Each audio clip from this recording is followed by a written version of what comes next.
Bienvenidos a La Ley del Montes y hoy nos acompaña una persona que nos va a ayudar a entender muchas cosas de lo que está pasando en la coyuntura nacional e internacional. Tiene la experiencia, el bagaje, tiene una formación extraordinaria. Yo me atrevo a decir que es uno de los estadistas que ya tiene el país, pese a su juventud. Hoy nos acompaña el doctor Juan Carlos Pinzón, ex ministro de Defensa, ex embajador en Washington y una persona de verdad con mucha experiencia. Doctor Pinzón, bienvenido a La Ley del Montes. Oscar, primero que todo, muy generoso por esa introducción tan amable. Encantado de estar aquí. Bueno, qué bueno que nos volvemos a ver. Sí, hacía rato. Bueno, nos veíamos en la nevera con un poco de frío. Aquí en Barranquilla la cosa es a otro precio, con calorcito y todo.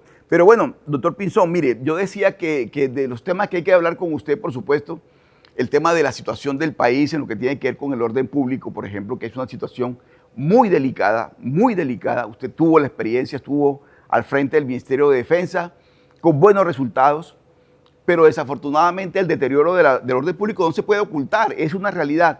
¿Usted qué lectura hace, doctor Pinzón, como exministro de Defensa, que ha sido de lo que está pasando? Pues Oscar, hay varias cosas para analizar. Lo primero es decirle al país, a los bandidos sí se les puede ganar, así hoy la gente sienta que todo se está deteriorando y que los que están bien son los criminales y no la gente. Hay otras épocas donde el que huía y el que corría era el criminal, y hoy yo lo que siento es que otra vez el que tiene miedo y casi que no quiere salir es el ciudadano. Y esto está pasando en regiones del país, hay tomas territoriales de grupos armados por las economías ilegales de esencialmente narcotráfico, oro ilegal, y eso se proyecta a las ciudades en temas de microtráfico y extorsión y enfrentamiento de bandas. Y lo estamos viendo en ciudades como Barranquilla, como Bogotá, Medellín, Cali, Bucaramanga, todo el país. Los municipios, Sabana Larga, donde usted vaya, está uno metido en este problema. Varias cosas han pasado. Uno, debilitamiento de las Fuerzas Armadas. Ha sido deliberado. Sacaron buena parte del liderazgo de las Fuerzas Armadas. El pie de fuerza hoy son 110.000 hombres menos de los que tuvimos en el tiempo en que yo era ministro. No hay cómo cubrir el país. Una ciudad como Barranquilla, le faltan 3.000 policías. Y el Estado no los pone y el gobierno no los pone. Otro tema, la justicia. La justicia no está operando. Hay mucha impunidad, no hay suficientes fiscales, no hay suficientes jueces. Las cárceles están totalmente saturadas y se vuelven instituciones bajo el control del crimen, lo cual pues complica todo más. Y si a eso uno le adiciona ya lo que es la tecnología y la capacidad, mire, hay los mismos helicópteros que yo dejé, pero ahora sin mantenimiento, entonces están en tierra. Los vehículos no se modernizan, no se actualizan. Y a pesar de que hay alcaldes con el liderazgo como Alex Char aquí en Barranquilla, los alcaldes de Medellín, de Cali, Bogotá, etcétera, Cartagena, que son valientes, que toman liderazgo, que incluso hacen la parte preventiva, hacen obras, llevan desarrollo, dotan de vehículos, motos y todo lo que necesita la policía o las fuerzas militares, pues si no hay ese apoyo, la responsabilidad, el debilitamiento y el deterioro de la seguridad es del gobierno nacional. Y eso es lo que preocupa. Pero mi mensaje también es, eso puede cambiar, eso se puede mejorar.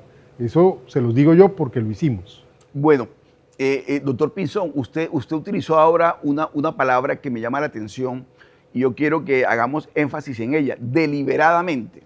O sea, deliberadamente está pasando lo que está pasando con las Fuerzas Armadas, con el orden público, con la pérdida del control territorial que es tan importante. ¿Por qué cree usted que es de una manera deliberada todo lo que está ocurriendo? Pues primero porque hay una postura que no es patriótica sino ideológica. De muchos años atrás, quienes hoy gobiernan y están en la coalición de gobierno, tienen personas que formaron parte de organizaciones criminales, entonces desprecian a las Fuerzas Armadas, es casi que una revancha. Por el otro lado, hablan mucho del tema social, pero no generan soluciones sociales, sino es puro populismo, puro ofrecerle a la gente cosas que quiere oír, pero no mejorarle la vida. Y en la suma de esas dos cosas, hay además un sueño revolucionario de convertir a Colombia en una sociedad utópica que no ha funcionado en ninguna parte. Es decir, el gran modelo que ellos tienen es Corea del Norte, Cuba, Venezuela. Pues, ¿qué ha pasado allí? Empobrecimiento, tristeza, deterioro. Y uno pensaba, porque yo le digo, yo soy una persona optimista, positiva y respetuosa del gobierno. Yo respeto al gobierno y respeto que la gente vote por quien mejor le parezca. Claro. Pero uno se imagina que esta gente va a llegar con una nueva idea, unas agendas sociales, de arreglar problemas, pero resulta que el tema pensional, en lugar de ofrecer 1 millón, 1,5 millones de pesos, que es lo que necesita la gente y uno debería darle en solución pensional a la gente, le regalan 220,000 pesos, pero no le dan fuente de ingresos a eso. Conclusión, meten al país en un problema fiscal. Vamos a tener un problema económico, un problema fiscal. Hablan de una reforma laboral que ¿qué va a hacer? Crear desempleo. Entonces yo digo, ¿en qué están pensando? Bueno, en una cosa ideológica, en una cosa revanchista, y por eso digo yo que toman decisiones deliberadas que no benefician a la gente, no benefician al país, de pronto los ilusionan en sentirse que están haciendo mucho, pero Colombia va mal. Sí, mire que hay algo muy importante y se lo pregunto a usted porque tiene la experiencia, fue ministro de Defensa. La guerra en Colombia se empezó a ganar desde el aire. Cuando Colombia comenzó a golpear fuertemente a las organizaciones guerrilleras, lo hizo porque fortaleció la Fuerza Aérea. La operación aérea se fortaleció y creció. Se le dio poder de combate a la Fuerza Aérea. Y la Fuerza Aérea respondió en su momento. Hoy en día, una de las grandes debilidades que tiene Colombia, estratégicamente hablando desde el punto de vista militar, es que se perdió esa fortaleza aérea. Lo acaba de decir usted, doctor Pinzón. Los helicópteros están en tierra, hay muchas aeronaves en tierra. Usted que conoce bien de ese tema, ¿cómo salir de esa situación? ¿Cómo volver otra vez a fortalecer esa fuerza aérea para seguir propinándole golpes a los grupos insurgentes y a las organizaciones criminales? ¿O es que no hay voluntad política? No hay voluntad política, usted lo ha dicho, y déjeme le cuento un poco sobre lo que me ha preguntado. ¿Por qué la movilidad aérea es tan importante en un país como Colombia? No tenemos suficientes carreteras, tenemos una geografía muy compleja, hay montañas, en unas zonas incluso hay selvas, hay ríos, hay una dificultad. ¿Cómo puede entonces la fuerza pública desplazarse y llegar a tiempo, sorprender, caerle encima al bandido, no importa cuál sea el brazalete que usa o su intención, con esa movilidad aérea? Entonces, cuando adquirimos todos esos helicópteros que usted bien describe, el país lo que hizo fue crear unas autopistas en el aire para que la fuerza pública pudiera caerle encima a los delincuentes. En la medida en que esos helicópteros vuelven a estar en tierra, que no hay suficientes, no hay suficiente alcance, no hay cubrimiento, el país queda descubierto. Y luego estuvo la capacidad de entregar armas, de hacer uso de la fuerza desde el aire o de hacer uso de la inteligencia desde el aire, con tecnología, con sensores, con capacidades nuevas. Y hoy en día, como estamos viendo en el mundo, en la guerra de Ucrania, yo estuve en Ucrania mirando lo que se estaba haciendo, incluso dando algunas experiencias de lo que hicimos aquí en Colombia. La verdad es que hoy está este tema de drones, todo el tema de sensores digitales, todo el tema de la inteligencia de última generación. Eso es lo que el país tiene que volver a invertir. Entonces, ¿cómo hacer esto? Ya lo hicimos antes. Es primero conociendo estos temas. Esto no es por ponerse bravo, porque me he dado cuenta que por ahí hay gente que dice, es que si yo llego esto se arregla. No, eso no es así. Los que ya hemos hecho esto y nos ha tocado, sabemos que esto es con seriedad, con humildad, con patriotismo, con planes, asignación de recursos. En mi tiempo a mí me tocó, por ejemplo, conseguir el impuesto al patrimonio siendo viceministro y luego ministro. Y ese impuesto que pagaron los colombianos más ricos se dedicaba solo, exclusivamente para el tema de adquirir equipos en seguridad que nos ayudaron a tener más inversión en el país, a reducir la pobreza y a crecer la economía. Hay que volver a pensar de esta manera. Ahora, el crimen ha cambiado, uno no puede hacer las mismas soluciones de hace 10 años hoy. Hoy hay que pensar cuáles son los retos que tenemos por región, por ciudad, en ciertos grupos armados y aplicar la fuerza del Estado a eso. Ahora les cierro con este tema en seguridad. La seguridad no es solo el uso de la fuerza. La seguridad es un tema integral. Yo, por ejemplo, valoro lo que veo aquí en Barranquilla, lo que veo en Medellín, que son alcaldes al frente de las obras sociales, al frente de dar créditos, al frente de crear capacidades educativas, al frente de mejorar los espacios deportivos, de motivar al ciudadano para que tenga una buena vida. Eso es vital para la seguridad. Ahí el sector privado tiene un papel que jugar, dar empleo, hacer centros de educación, incluso en temas culturales, deportivos, tecnológicos. Hay mucho que se puede hacer, se puede agregar mucho valor. Entonces la seguridad es un tema integral, en su parte preventiva y por supuesto en su parte resolutiva, con una justicia que sea efectiva, que eso hay que fortalecerlo mucho. Colombia necesita una reforma a la justicia que aplique el castigo al criminal para que el ciudadano pierda el miedo y el criminal quede disuadido o pague el precio. Claro, lo que no puede pasar es empoderar al criminal. Empoderarlo es lo peor que puede suceder. Pero usted hablaba del tema, por ejemplo, en el caso barranquillero, que me consta, doy fe de eso.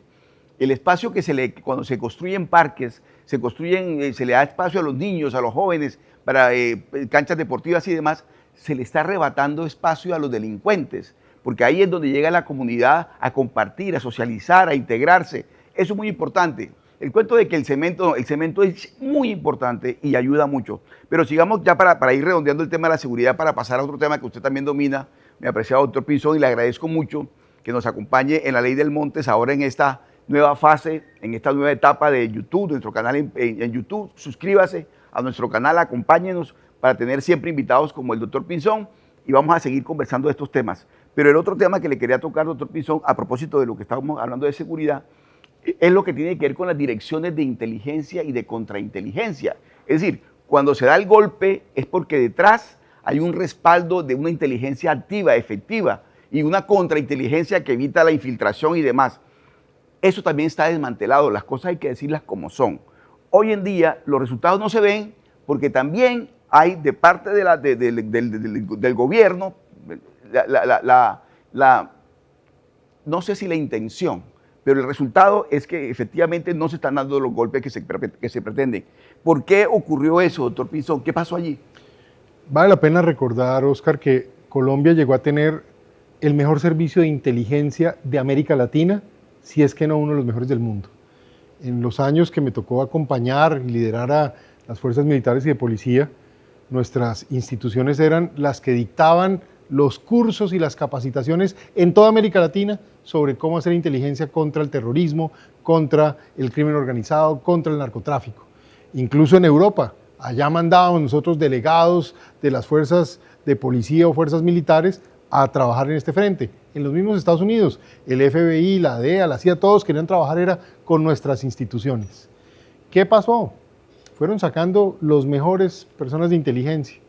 Entonces, ¿qué pasa? Cuando uno saca el cerebro de una institución, cuando uno saca a los que tienen la tarea de visualizar dónde está el enemigo, pues eso es como luego buscar un criminal, la misma lógica de cómo buscar una aguja en un pajar, el famoso ejemplo. Tal cual. La inteligencia lo que le hace a uno es iluminar dónde está la aguja para ahí hacer uso de la fuerza y extraer, si se quiere, ese tumor que es el crimen. La inteligencia es demasiado importante, ahorra recursos, protege la población y permite ser mucho más efectivos. Entonces, en eso fue muy bueno el país. Y la contrainteligencia es vital porque el poder corruptor del narcotráfico, de la criminalidad es muy grande. Corrompen a las altas esferas del gobierno, corrompen a los políticos, corrompen a las fuerzas militares y de policía, corrompen a los jueces, corrompen a la sociedad como un todo. La contrainteligencia blinda a las instituciones para darse cuenta quién se está corrompiendo y cómo caerle también a esa corrupción. Luego, si algo hace falta en Colombia es esa contrainteligencia para sacar un poco y extirpar, si se quiere, como ya lo dije antes, varios de esos tumores que están enquistados en la corrupción, pero que esa corrupción está explicada por plata criminal y por el crimen organizado en general. Bueno, y yo decía en la introducción de la entrevista hoy con el doctor Juan Carlos Pinzón, ex ministro de Defensa, pero también ex embajador en Washington, en Estados Unidos, que es la otra parte de la que vamos a conversar hoy aquí con el doctor Pinzón. Las relaciones con Estados Unidos nunca han sido fáciles, no hemos dicho nunca que han sido fáciles, pero han sido unas relaciones muy cordiales en buenos términos. De repente, cuando uno escribe trinos a las 2 de la mañana siendo presidente de la República, jefe del Estado, las cosas se complican. En este momento la relación con Estados Unidos no están pasando por su mejor momento. Obviamente estamos pendientes de una certificación que no sabemos si se va a dar o si se va a dar condicionada o si efectivamente vamos a ser desertificados. Y además de eso, una posición beligerante en Colombia con un presidente en Estados Unidos que también es muy sensible con ciertos temas. ¿Usted cómo analiza, doctor Pinzón, en este momento esa situación entre Colombia y Estados Unidos? Oscar, Estados Unidos ha sido el mejor aliado estratégico que ha tenido Colombia. Es el primer socio en materia comercial, en materia de inversión, en materia de turismo. Es el lugar donde más colombianos viven en el exterior. Hay una conexidad histórica. Y en materia de seguridad, es con quienes hemos desarrollado los grandes planes de seguridad conjuntamente, en un estadio y en una lógica de corresponsabilidad, de colaboración, por eso el Plan Colombia, por eso los fondos que nos han asignado y que permitieron elevar las capacidades de las fuerzas militares y de policía de la rama judicial y también incluso promover inversión social en áreas críticas. Eso fue lo que se dio en ese paquete. Entonces, ¿qué pasa? Ahí tiene que imperar una cosa que se llama el pragmatismo. Los estados, los gobernantes, tienen que, por encima de sus ideologías, dignidades personales, gustos o preferencias, defender los intereses del país, preocuparse porque lo que se haga en una relación beneficie a la gran mayoría de los colombianos, a Colombia como un todo. Entonces, ahí es donde uno entra en dudas. No es posible que la relación con Estados Unidos hoy se esté deteriorando simplemente porque el jefe del Estado no actúa con pragmatismo, no actúa como el presidente de todos los colombianos, sino como el de un grupo ideológico, un segmento que representa posiblemente a una ideología o una manera de ser, pero que no representa a Colombia, ni a las grandes mayorías, y mucho menos beneficia los intereses del país. Lo de la desertificación. Cada año, el Departamento de Estado de los Estados Unidos analiza los países que tienen, por ejemplo, producción de narcóticos y miran si ese país, más allá de que tenga la producción o no, si está trabajando, si está colaborando o si el gobierno como un todo ha tomado decisiones para que se haga esa lucha. Las fuerzas militares y de policía aquí siguen luchando contra el narcotráfico. Hoy, por ejemplo, incautan cerca de 900 toneladas de cocaína al año, pero se producen 2.600 toneladas, luego entran a los mercados 1.500 toneladas, eso es demasiada cocaína, es un problema muy grueso. Pero ¿qué nota uno? Que el presidente Petro, por un lado, ha comparado la cocaína con el whisky, y por el otro lado ha dicho que la cocaína es peor que el petróleo. Entonces esto va creando una confusión y en esos estadios o espacios internacionales dicen, hola, ¿será que este señor sí está queriendo colaborar con el narcotráfico? Porque además habla de una paz total donde estimula y le da cierto estatus a la criminalidad por encima de la sociedad. Entonces se ha ido creando una confusión a nivel nacional por la inacción de la fuerza pública, a nivel internacional por la sensación de que aquí no hay una colaboración o que hay casi que una alineación con esa lógica criminal. Luego es probable que en medio de estas tensiones que ha gestado el gobierno por su falta de pragmatismo, terminen decidiendo que Colombia no está luchando suficientemente contra el narcotráfico, lo cual es un desprestigio para el país, puede costar en materia económica, puede costar en materia de aranceles, puede haber una sobrereacción que hasta puede ser honestamente injusta con el país en un momento dado y ojalá no golpeen al país, pues que golpeen a quien no quiere luchar contra el narcotráfico. Pero hay que ver porque aquí el que se puede perjudicar es Colombia como un todo. Las consecuencias de una desertificación no la paga un partido político, no la paga un movimiento político, no la paga un sector, lo paga todo el país. Un país desertificado, las consecuencias que se tienen que pagar son muy altas. Pero algo muy importante, también lo acaba de decir usted, doctor Pinzón, mire, no es posible una paz total con 280.000 hectáreas sembradas de hojas de coca. No hay forma de que el presidente Petro y el gobierno hable de una paz total en esas condiciones. No hay manera de que sea así. Pero sigamos con el tema de Estados Unidos, mi apreciado doctor Pinzón, y le agradezco nuevamente que esté con nosotros hoy aquí en la Ley del Montes. Mire, viene el tema de los aranceles, que también es otra carta fuerte que juega Estados Unidos, porque además tiene cómo poner las condiciones, las cosas se dicen como son. Pero además, el presidente Petro ahora decidió apostarle a China, la ruta de la seda. Nuestro gran aliado comercial históricamente ha sido siempre Estados Unidos, comercialmente y demás.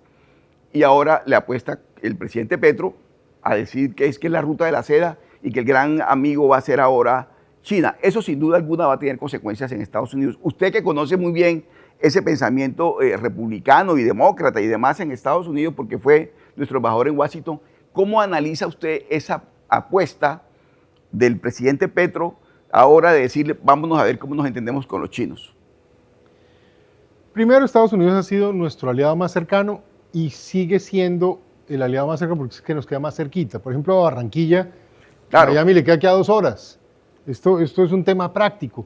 Mucha de la producción que se hace, por ejemplo, en la costa caribe colombiana va derecho al mercado americano. Tal cual. El 29-30% de las exportaciones colombianas van para el mercado americano. El famoso aguacate Hass que tanto luchamos, 150 millones de aguacate van para Estados Unidos. Entonces, esto no es teoría, esto no es un tema de lo que yo pienso, me gustaría, son miles de empleos, si es que no millones. Hablemos de las flores. El Claro. gran mercado de flores que tiene Colombia, Colombia es el principal exportador de rosas a los Estados Unidos. De eso dependen 200.000 madres cabezas de familia. Cuando se les diga que no, que es que el presidente se molestó y está incómodo y allá problema de él y se fregó Colombia, ¿qué hacemos con esas 200.000 madres cabezas de familia? Es una irresponsabilidad. Entonces eso es lo primero. Lo segundo, China es una realidad política, económica, es una gran potencia.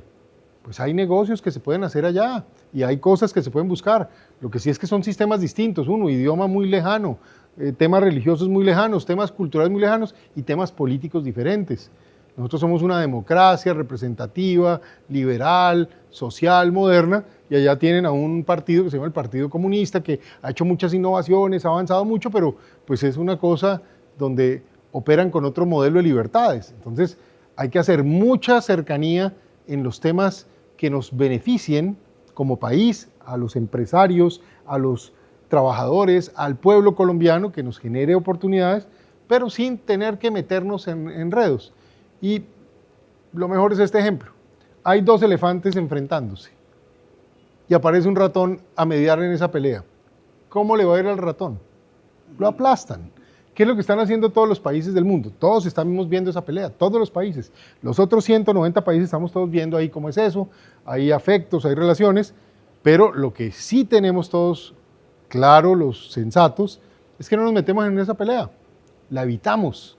Y yo creo que ese es el error que va o veo cometiendo al gobierno, que es como una provocación a Estados Unidos, que es como dañar lo que funciona para beneficiarse de algo que es una expectativa pero que no está clara, cuando hay es que ser pragmáticos y sacar ventaja de Sí. todas las cosas. Ese portazo, de alguna manera, por llamarlo de alguna forma un poco exagerada, ese portazo puede tener consecuencias muy complicadas, pero es que además también hay que decir las cosas. Mire, la China no reparte la plata, no la regala. Eso igual viene con unos intereses, viene con unos compromisos adquiridos. Preguntémosles al señor Maduro, tan amigo del presidente Petro, cómo le ha ido a Venezuela con China, si es que no le están cobrando todos los días y a ver cómo es el asunto. Entonces tampoco es tan fácil, es decir, cuando se tienen aliados, casi que aliados naturales, cuando hay unos vínculos históricos, hay que tener mucho cuidado y sobre todo si ese aliado es la gran potencia mundial, por favor. ¿De qué estamos hablando? En el caso de las flores, el doctor Pinzón nos acaba de decir 200.000 mujeres cabezas de hogar se podrían ver afectadas. Todo eso hay que tener mucho cuidado, hay que ir con pinzas para manejar estos asuntos. Pero bueno, ojalá las cosas se puedan mejorar, pero como estamos viendo hoy, el presente no es tan fácil. Pero doctor Pinzón, ahora miremos cómo ve usted el país con miras al 2026. Pues primero estoy muy preocupado. Veo el país en deterioro en materia de seguridad, en materia económica, es decir, veo la tasa de inversión en 14%. Los países que crecen al 5 o 6% allá en Asia tienen tasa de inversión del 28% del Producto Interno Bruto. Colombia está al 14%. Entonces, no hay futuro. Luego ve uno el tema fiscal. Hay un crecimiento del déficit, un deterioro de la credibilidad del país y la confianza. Las calificadoras nos ponen perspectiva negativa. El Fondo Monetario Internacional nos suspende por falta de confianza la línea de crédito especial. Entonces la economía se está poniendo frágil en ese sentido. Por el otro lado ve uno las potencialidades del país. Estamos en el momento donde hay una gran demanda de petróleo, gas, cobre, oro, por razones de energía, transición energética o el tema de semiconductores. Colombia podría estar participando de todo esto, enriqueciéndose y creando fondos soberanos, por ejemplo, para pagar mejores pensiones, para poder manejar el tema de la salud, para poder hacer la infraestructura competitiva o invertir en educación, ciencia y tecnología. Nada de eso se está haciendo. Estamos hoy, siendo un país rico en gas, empezando a importar gas. Esto parece un chiste, pero ese chiste nos está creando un riesgo de estabilidad económica y social muy grave. Lo veo yo ahora con este tema del tema político, la consulta. Se meten en una consulta que puede costar entre 1 y 2 billones de pesos entre lo que es imprimir tarjetones y lo que van a hacer de movilización popular, lo que se gastan en RTBC, todas esas platas. Y solo le doy aquí un dato para la costa. el déficit de aire es 1,5 billones de pesos. Hombre, si sobran 1,5 billones de pesos, ¿por qué no se lo dan al pueblo de Barranquilla, a la base popular, para que no tenga problemas de energía eléctrica? Ah, no, eso sí no. Porque el tema es no beneficiar a la gente ni resolverle nada al pueblo. El tema es cómo usar las cosas para hacer politiquería, hacer populismo, decirle a la gente cosas que no van a resolver nada y al contrario conseguir más poder. Cierro con esto. Hoy el país tiene una tasa de informalidad del 60%. Ha crecido casi 12 puntos en un relativo periodo corto de tiempo.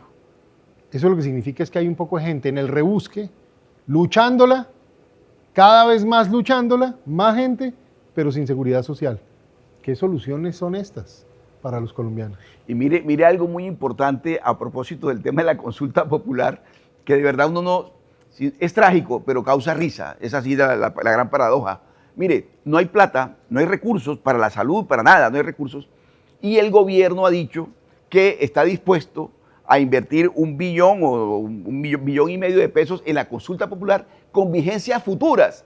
Es decir, está dispuesto a comprometer vigencias futuras con tal de sacar adelante una reforma, una consulta popular, cuando por ejemplo en el caso de la región Caribe está claro, la deuda con las generadoras y con las comercializadoras de energía es de 1,5 billones, ahí está la plata, pero el gobierno prefiere apostarle al capricho personal del presidente de la República y de todo su entorno. De tal manera que eso es una cosa que es muy importante decirlo. Doctor Pinzón, de verdad que le agradezco muchísimo que usted haya estado hoy con nosotros en la Ley del Montes. Yo sé que usted es un tipo muy prudente, pero además sé que es un gran analista político. Entonces, esta pregunta que le voy a hacer no quiero que lo vaya a comprometer mucho, pero digamos, en el tema electoral, ¿cómo ve usted las cosas? Un presidente con un proyecto político, ¿lo ve jugando fuerte en el 26 para el 30? ¿O cree que de pronto llega un relevo allí en una oposición que debe organizarse, que debe tener otro carácter distinto, un talante diferente para hacer oposición con posibilidades de triunfo? ¿Usted cómo ve las cosas en el tema electoral? Yo siento que las grandes mayorías del pueblo colombiano, el colombiano común y corriente en sus grandes mayorías, no está contento con lo que está pasando y sabe que el país se está moviendo hacia un despeñadero. Y los colombianos nos gusta la democracia, nos gusta la libertad y tenemos la oportunidad de cambiar el rumbo. Ahora sí un cambio de verdad, porque esto que llamaron cambio es un cambio para peor. Llegó la hora de un cambio para mejorar. Eso es lo primero. Pero también no es menos cierto que el gobierno del presidente Petro conserva un grupo de gente que es minoritario en el país, pero que le da una base. ¿Qué me preocupa con eso? Que las grandes mayorías no estén unidas y que entonces una minoría termine imponiéndose sobre las mayorías porque las mayorías no se unen. Ese es un riesgo. O dos, que como algunos mencionan, esas minorías que el presidente estimula y ha hecho recientemente discursos muy violentos. Yo nunca he visto un presidente con ese grado de agresión y de irrespeto a la Constitución, a las instituciones, a los funcionarios, en fin, ha sido una grosería, un abuso de poder en mi sentir, y esto termine en que les dé por ver qué mecanismo constitucional, o más bien no constitucional, se inventen para ver cómo jalan el periodo, cómo lo extienden. Ojo con eso. Eso no puede pasar porque eso es ilegal en Colombia, pero hay gente que ya habla de estas cosas y están viendo cómo maquinan. Ahora, si llegan las elecciones del 26, también le voy a decir otra cosa. La gente no se puede equivocar.